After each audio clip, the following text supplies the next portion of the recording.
Ishami rya ONU ryita ku biribwa PAM ryavuze ko muri Mozambique miliyoni imwe y'abantu bakomeje kubura ibiribwa umwaka umwe nyuma ya serwakira Aidai yahitanye abantu barenga igihumbi mu majyepfo ya Afurika.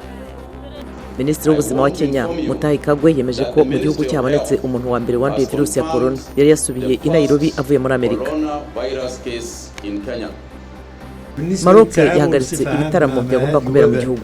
Mu byemezo byafashwe harimo gufunga za stade z'imikino nyuma y'uko umuntu umwe ahitanywe na virusi ya corona.